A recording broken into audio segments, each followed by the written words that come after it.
बुनियादी सवाल का तो मैंने जवाब दे दिया, लेकिन जो आपने शुरू में एक नक्शा खींचा ना, वो बड़ा खतरनाक नक्शा था फिरोज भाई, बड़ा खतरनाक नक्शा था। कैसे हो? असल में आज के दौर में ना कुछ शिकारी इस तरह के लोगों पर नजर रखे होते हैं, 1 लाख 2 लाख 5 लाख 10 लाख की इन्वेस्टमेंट करने को तैयार हो बेचारे, और खास तौर पर ऐसी बोगस स्कीमें लेकर आते हैं। कोई प्रॉपर्टी के नाम पर आ जाएगा, पता चला उसके पास पीछे सारे कागजात फेक हैं, वो सोसाइटी रन ही नहीं करती, नाम जरूर है उसका लेकिन वो तो गोट आबाद स्कीम है, ठीक है, जो शो किया जा रहा है वो है नहीं। और पता चला कि वो भी 10 लोगों को जारी हुई है। जी जी। अच्छा, फिर आजकल जो है ना डिजिटल दुनिया के अंदर ऐसी स्कीमें आ गई हैं, पीछे जाके 2-4 मिलियन नफा मिलेगा, बाद में बंदा शार्ट। एक साहब मुझे मिले, रिटायर हुए थे, पैसा सोना शुरू कर दिया उन्होंने, मेरे रिश्तेदार थे, यूं हुआ, पता चला कि 5-7 लाख का नुकसान करके बैठे हूँ। मैंने उसकी तफसील सुनी तो मैंने कहा यार बज़ाहिर तो ऐसा लगता है कि आप फंसाया गया। डिजिटल मार्केट में तो वो एक जो है यूट्यूब पे इश्तेहार चलता है कि मैं जहाज में बैठा हुआ हूँ और ये जो जहाज है ये मैंने अपनी कंपनी के नफे से खरीदा है। बाद में किसी ने समझाया होगा कि भाई इतनी नहीं छोड़ो, कोई यकीन नहीं करेगा। अब वो कार पे आ गए, ये जो कार है और ये कार जो है ना मैंने कंपनी नफे से खरीदी है। SCCP ने इस इदारे के खिलाफ नोटिस जारी किया हुआ है कि ये स्कैम है, ये गैर कानूनी है। मेरे पास आपको याद होगा एक बंदा आया था, उसने आकर कहा कि मुफ्ती साहब मेरे $20 लाख फॉरेस्ट एंड कंपनियों पे फंसे हुए हैं। उसका मेरा $1 भी नहीं था, लेकिन मैं उस फर्द को नहीं भूलता मैं। ठीक है ना, कि आप लोगों को बताइएगा ये दुनिया कितनी जो है ना वो खतरनाक है। सैलरीड क्लास के हवाले से उन लोगों की एक लिमिटेड सेविंग होती है, तो उनकी रिक्वायरमेंट होती है कुछ ना कुछ हम इन्वेस्टमेंट भी करते रहें। इसी से मुतालिक एक सवाल ये है कि एक सिनेरियो है कि 2-3 इन्वेस्टर्स के पास कुछ सेविंग्स हैं और वो चाह रहे हैं कहीं पे लगा दें। अब एक इस तरह का शख्स उनको मिला कि मैं आपका पैसा इन्वेस्ट करूँगा, एक हम फंड बना लेते हैं, मिसाल के तौर पे लाख किसी ने 2 लाख, किसी ने 3 लाख रुपए डाल के टोटल 10 लाख का फंड बन गया। अब उसमें से एक शख्स जो इन्वेस्टमेंट की महारत रखता है, जो कि जायज़ कामों में इन्वेस्ट करे, तो वो उसमें इन्वेस्ट करने की उसको इजाज़त दे दी, जहां तुम बेहतर समझो इन्वेस्ट कर दो, और महीने के आखिर में जो भी प्रॉफिट हो वो जिसने इन्वेस्टमेंट दी है उसको भी शेयर मिले, और जिसने इसको अपनी एक्सपर्टीज़ इस्तेमाल करके इन्वेस्ट किया है उसको भी शेयर मिले। हालांकि उसकी इन्वेस्टमेंट नहीं है, जो कि इसको मैनेज कर रहा है और इन्वेस्ट कर रहा है। सो इसका परसेंटेज जो अमूमन लोग डिसाइड करते हैं कि 25% जो इन्वेस्टमेंट को मैनेज कर रहा है वो रखेगा, बाकी 75% इन्वेस्टर्स को उनकी इन्वेस्टमेंट्स के हिसाब से बांट दिया जाएगा। तो सवाल इसमें यह है कि इस तरह का अरेंजमेंट करना क्या जायज़ है?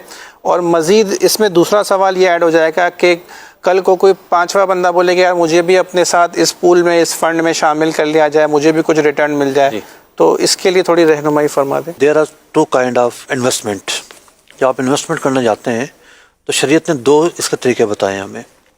एक का नाम है शराकत के अंदर दोनों के पैसे होते हैं, यानी यहाँ एक तरफ से 2 पार्टनर बन गए ना, इन्वेस्टर एक तरफ है और वर्कर जो है ना वो एक तरफ है, लेकिन एक तरफ के पैसे हैं। शराकत ये होती है कि दोनों तरफ के पैसे होते हैं, और दूसरी होती है उसे मुदारबत कहते हैं। मुदारबत के अंदर एक की मेहनत होती है, एक का पैसा होता है। तो यहाँ 3 अफराद हैं, एक फरीक है वो, और एक तरफ एक फ़र्द है, मतलब 2 अफराद भी हो सकते हैं ये, ठीक है। तो इनकी मेहनत है,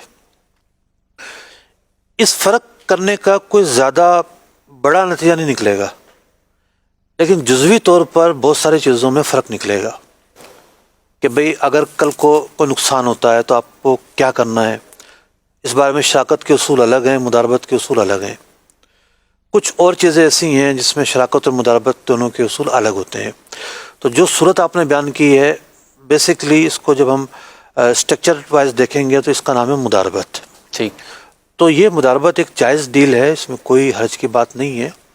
मरकज़ुल इक़्तिसाद इस्लामिक इकोनॉमिक सेंटर ने मुदारबत के हवाले से एक ब्रोशर भी लॉन्च किया है, और दारुल इफ्ता अहले सुन्नत की वेबसाइट पर ये ब्रोशर मौजूद है। आप देख रहे हैं स्क्रीन पर, आपको QR कोड नज़र आ रहा है। अगर आप इसको स्कैन कर लेते हैं, ये ब्रोशर आपके मोबाइल में डाउनलोड होना शुरू हो जाएगा। तो उसमें मुदारबत के जो मुतालिक सवाल जवाब, मुदारबत किस तरह कैसे, तो एक छोटा सा ब्रोशर है, तो बेसिक चीजें बयान की गई हैं। नबी अकरम अलैहिस्सलाम आपने मुल्क शाम सफर फरमाया तिजारत के लिए। हजरत खदीजा रदी अल्लाह तआला अन्हा ने अपना एक गुलाम आपके साथ भेजा था, और उसको खास तौर पर हिदायत दी थी कि तुमने वॉच करना है किस तरह के हैं, क्या हैं, कैसे हैं। और इस सफर के बाद ही फिर निकाह का पैगाम आप सल्लल्लाहु अलैहि वसल्लम को भेजा गया। तो ये क्या डील थी, मतलब दोनों तरफ इन्वेस्टमेंट थी या एक के पैसे थे और एक की मेहनत थी? उलमा ने इस पर कलाम किया है, और बहुत सारे उलमा की राय ये है कि ये मुदारबत की सूरत थी। حضرت خدیجہ الکبریٰ رضی اللہ تعالیٰ عنہا کے پیسے تھے اور اس کو پھر دیا گیا نبی اکرم علیہ السلام کو، اور آپ علیہ السلام نے اس سے پھر تجارت فرمائی۔ تو مداربت کرنا جو ہے یوں حدیث پاک سے بھی ثابت ہے۔ تو مداربت کا طریقہ کار ہے، بنیادی سوال کا تو میں نے جواب دے دیا، لیکن جو آپ نے شروع میں ایک نقشہ کھینچا نا، وہ بڑا خطرناک نقشہ تھا فیروز بھائی، جی بڑا خطرناک نقشہ تھا وہ۔ کیسے ہوتے ہو؟ اصل میں آج کے دور میں نا کچھ شکاری اس طرح کے لوگوں پر نظر رکھے ہوتے ہیں جو 1,00,000 2,00,000 5,00,000 10,00,000 کی انویسٹمنٹ کرنے کو ٹھیک ہے۔ تیار ہو بیچارے۔ اور خاص طور پر ایسی بوگس اسکیمیں لے کر آتے ہیں، جی کوئی پراپرٹی کے نام پر آ جائے گا، جی ٹھیک ہے نا، پتہ چلا اس کے پاس پیچھے سارے کاغذات فیک ہیں، ٹھیک ہے، کوئی سوسائٹی رن ہی نہیں کرتی، صحیح۔ نام ضرور ہے اس کا جی۔ لیکن وہ تو گوٹ آباد اسکیم ہے، ٹھیک ہے، ٹھیک ہے، جو شو کیا جا رہا ہے وہ ہے اور نہیں۔ پتہ چلا کہ وہ بھی 10 لوگوں کو جاری ہوئی ہے۔ جی جی اچھا، پھر آج کل جو ہے نا ڈیجیٹل دنیا کے اندر ایسی اسکیمیں آ گئی ہیں، پیچھے جا کے 2-4 ملین نفع ملے گا، بعد میں بندہ شارٹ، ٹھیک ہے۔ ایک صاحب مجھے ملے، وہ ریٹائر ہوئے تھے، قصہ سننا شروع کر دیا انہوں نے، میرے رشتہ دار تھے، یوں ہوا، پتہ چلا کہ 5-7 لاکھ کا نقصان کر کے بیٹھے ہوئے ہیں۔ میں نے اس کی تفصیل سنی تو میں نے کہا یار بظاہر تو ایسا لگتا ہے کہ آپ کو پھنسایا گیا ہے۔ تو یوں ایسے کام کو ہمیشہ ذاتی جو تعلق ہے نا اس کے بنیاد پہ کرنا چاہیے۔ آپ کسی کو پرسنلی جانتے ہیں، اس کو عرصے سے جانتے ہیں، اس پر آپ کو 100% اعتماد ہے۔ کاروباری رسک ہوتا ہے، آپ ڈیل کر رہے ہیں، اس ڈیل میں کوئی ٹوٹ پھوٹ ہو گئی، مارکیٹ ڈاؤن ہو گئی، ٹھیک۔ نفع نہیں ہوا، رسک کا بنیادی فیکٹر تو رہے گا۔ وہ تو رہتا ہے، لیکن ٹھیک ہے۔ ایک جو فراڈ کا جو عنصر ہے نا، جی یہ بڑی خطرناک چیز ہوتی ہے۔ ٹھیک ہے۔ تو اس طرح کے لوگوں کو فراڈ کرنے والوں نے بڑا تاڑا ہوتا ہے، اور چونکہ یہ دنیا کے لوگ نہیں ہوتے، نوکری پیشہ لوگ ہوتے ہیں، کاروبار کا اندازہ نہیں ہوتا۔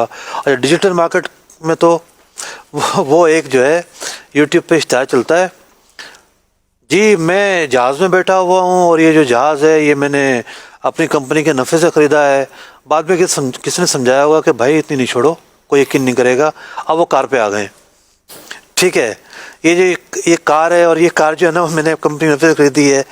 ایس سی سی پی نے اس ادارے کے خلاف جو ہے، پاکستان کا ادارہ بھی نہیں ہے، نوٹس جاری کیا ہوا ہے کہ بھائی اس میں یہ اسکیم ہے، یہ غیر قانونی ہے، اسکیم نہ ہو تو کم از کم غیر قانونی ہے۔ اب کیا ہے کہ اس طرح کے جو خاص طور پر جو فارکس ٹریڈنگ کرتے ہیں جو ادارے، بوگس ہوتے ہیں، فیک ہوتے ہیں۔ میرے پاس آپ کو یاد ہوگا ایک بندہ آیا تھا، اس نے آ کر کہا کہ مفتی صاحب میرے $20 لاکھ فارکس ٹرینڈ کمپنیوں پہ پھنسے ہوئے ہیں۔ اس کا میرا $1 بھی نہیں تھا، لیکن میں اس فرد کو نہیں بھولتا میں۔ ٹھیک ہے نا، کہ آپ لوگوں کو بتائیے گا یہ دنیا کتنی جو ہے نا وہ خطرناک ہے۔ کہنے لگے ہوتا نا بعض کو ملکہ ہوتا ہے، کیا ہوگا، وہ کرتا گیا، پیسے ہاتھ میں تھوڑے تھے اس کے، پیسے تو تھے ان کے اکاؤنٹ میں، والیٹ میں جمع ہو رہا ہے۔ والیٹ میں جمع ہو رہے ہیں۔ اب انہوں نے جب دیکھا کہ اتنا مال جا رہا ہے، یہ لگا دیا، چل بھائی بندہ فارغ۔ تو جب آپ شریعت کو فالو نہیں کریں گے تو جو افراد جب کام کرنے لگتے ہیں تو وہ اگر شریعت کو فالو کریں، بھائی آپ جاتے ہیں کسی وکیل کے پاس، تو وکیل کے پاس طرح کے بہت سارے کیس آتے ہیں، تو وہ آپ کو سمجھ تو دے دیتا ہے کہ بھائی معاملہ یوں ہے۔ تو یوں علماء کے پاس رجوع کرنے ایک بڑا فائدہ یہ ہوتا ہے کہ آلریڈی ان کے پاس اس طرح کے کیسز آ رہے ہوتے ہیں، چاروں طرف سے آ رہے ہوتے ہیں۔ اچھا، بعض لوگ ہوتے ہیں ان کو نفع بعض کا تھوڑا بہت مل رہا ہوتا ہے، تو ایک کمپنی تھی، اس کے لوگ نہیں مانتے تھے، نہیں ہمیں تو مل رہا ہے، اچھا اس کمپنی نے سروائیو 2-3 سال کیا، ورنہ تو 6 مہینے کی کمپنیاں ہوتی ہیں۔ یہ پہلی کمپنی جس کو میں 3 سال تک سروائیو کرتا بڑا ہاتھی تھا کوئی، ٹھیک ہے، اور پھر خبریں چلنا شروع ہوئیں کہ مالک گرفتار، اتنے ارب کا فراڈ، سب گیا کام سے۔ یہ ایک بڑا جو نا نقطہ ہے جی، کہ یہ ایسے لوگوں پہ ہاتھ رکھتے ہیں یا ایسی اسکیم لے کر آتے ہیں جس میں سامنے والے کے 2-4 لاکھ روپے ڈوبتے ہیں۔ 2-4 لاکھ والا بولتا ہے کہ میں کیس کرنے جاؤں گا تو میرے تو اس سے زیادہ خرچ ہو جائیں گے، وہ جا ہی نہیں رہا ہوتا، جو بیٹھ ہی جاتا بیچارہ، بیٹھ جاتا ہے۔ تو یہ بھی ان کی ایک ٹرک ہے۔ ٹھیک۔